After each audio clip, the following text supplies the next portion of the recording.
मृत्युलोकी एक नगर त्याचे नाव पंढरपूर.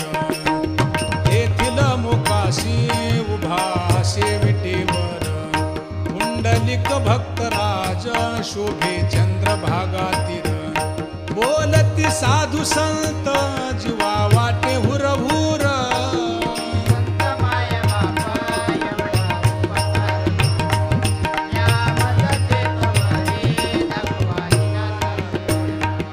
मज नाही हात पाय डोळा पडली झांपड. कर्ण हे बधीर झाले वाचा बोले बोबड. नाक मुख गळू लागले लाळ आणि शेंबूड. स्वाना परिगती झाली अवघे करती हाडा